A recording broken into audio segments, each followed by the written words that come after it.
Jesus. Oh, hey guys. Dave here from Wolf in the Wild Survival.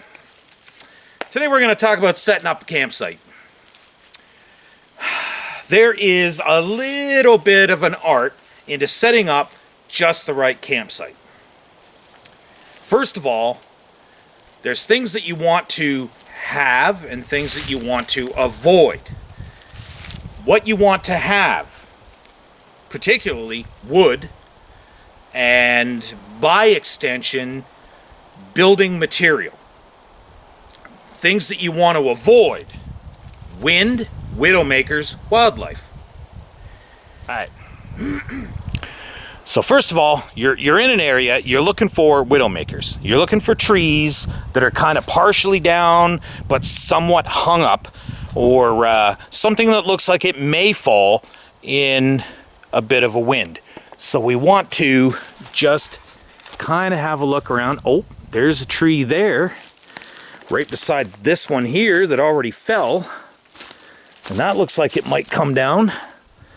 So we don't want to set up anywhere near that.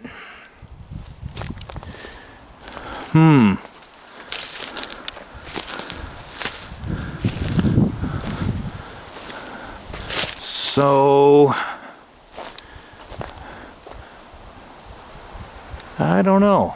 The area doesn't look too bad, but we do have a couple of possible bad scenarios there. Now, another bad case scenario is wildlife. That's bugs.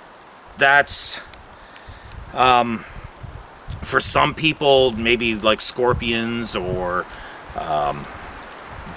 poisonous spiders. My area particularly would be things like bears, wolves, coyotes, cougars. You want to kind of examine your area. You want to make sure there's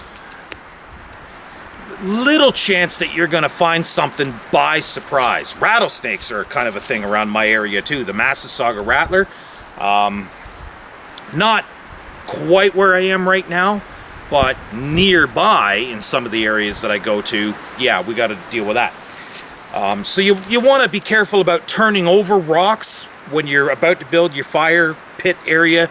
You want to kind of look around. Animals tend to make what they call game trails.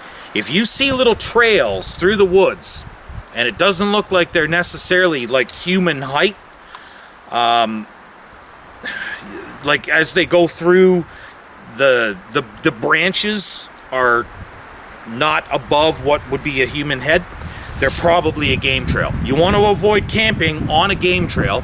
You want to be careful about the little wigglies and critters in your area, and you want to sort of keep an eye out on things when you're building your campsite, turning over rocks and logs and whatever as well. Wildlife is a bit of an issue.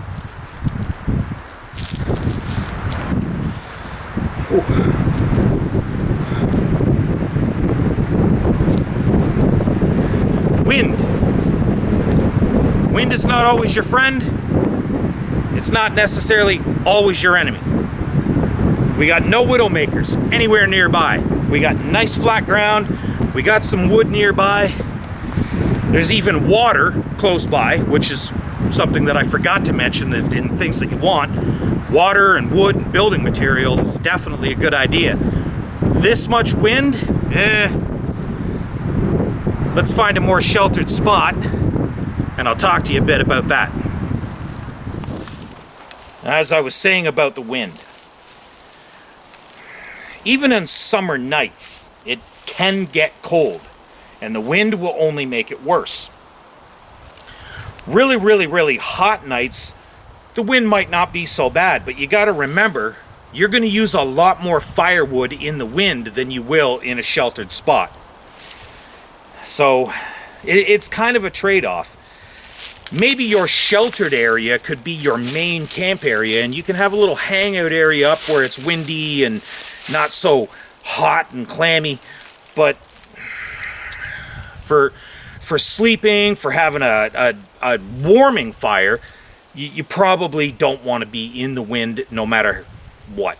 Like I said, you you'd be surprised how much more firewood you use in the wind. But this area here seems pretty calm. We got a nice rocky backdrop here. Things are fairly flat. I mean, there's a bit of a slope, but I mean, you could sleep with your head upslope and it's almost like having a pillow. This doesn't seem too bad. There's a dead tree here that I might want to take my axe to, but even if it falls down over to where I'm thinking, there's no way it would reach it. But it would be nice firewood. It's a dead standing log, so it'd be dry. There's plenty of rocks for a little fireplace. There's wood for fire and building material. There is potential here.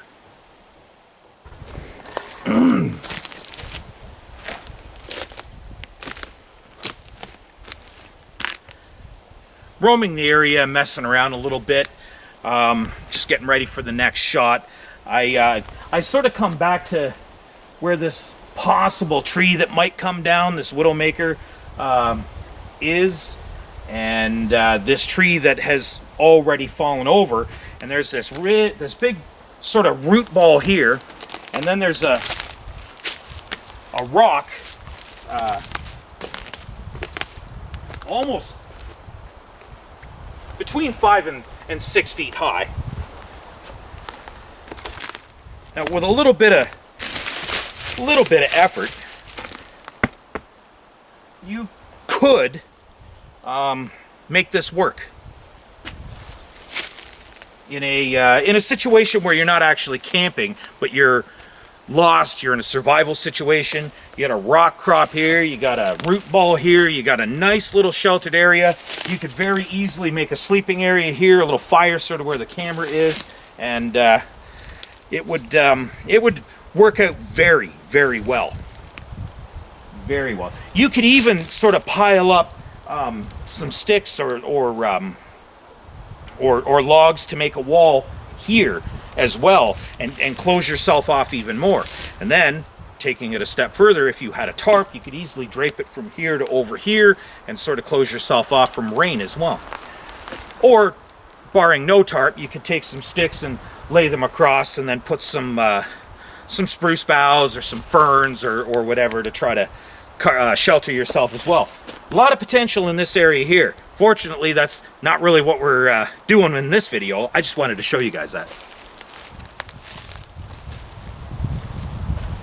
Alright, so the wind is blowing like crazy up where we were before.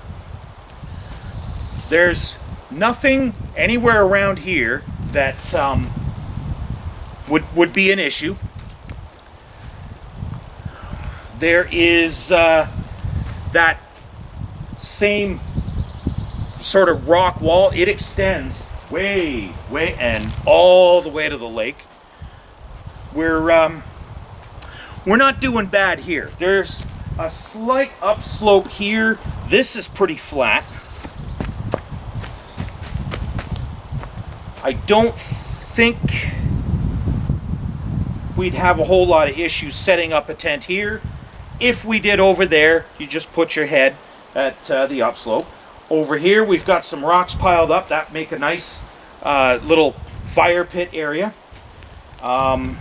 There's no roots over here that might catch fire and burn like along the ground and pop fires up here and there, and that is very important. You got to be very, very careful in the woods when you're setting fires like that, because the roots underground will burn, and a fire could pop up 10-20 feet away from you even days later. So you got to be concerned about that. I've piled up some deadfall here just to show like 10 minutes worth of work could get enough firewood to last probably a couple hours. There's deadfall over here, there's deadfall here, there's deadfall there, there's some deadfall back over here. There's plenty of wood. There's plenty of rocks. I've got a bunch of rocks piled up here. There's more everywhere else. This is pretty darn good. We've got a nice little spruce canopy above us That protects us from the wind and the rain. So even if we didn't have a tent, we could still make a little lean-to over here and sleep just fine. I don't know if you guys can hear the wind in the camera right now. Hopefully you can't. But, oh, jeez. The wind is just brutal up the hill over there. I'm in a little dell. I'm at just this little bowl right now, and it's so peaceful in here. The wind is just howling up there. The birds are singing away over here. I don't see anything that would mark any game trails. I don't see animal feces anywhere. I don't see any signs that animals frequent this area very much. And when I was turning over rocks just to pile some over here, there was nothing, no huge nests of ants. There was no rattlesnakes or scorpions or anything that you would know your area better than I do. But there was nothing in my area that would particularly bother me. There's so much that this area has to offer. The search is over. This is the campsite. Now, I mean, I'm not going to camp here. This is just for show and tell purposes, I suppose. I got a cottage on the other side of the lake, and I got a boat down over here.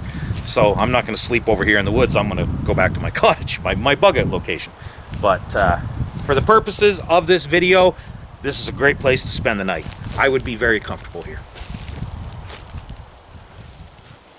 So that about covers it. I got water nearby. I've got wood and building materials at hand. I don't have any widowmakers. I don't have any major signs of wildlife. And it's not windy down in this little bowl at all. So that is, you can't get much better than this. This is nearly perfect. You really can't get much better than this. Thanks for watching. We'll see you in the next video. Until then, stay wild.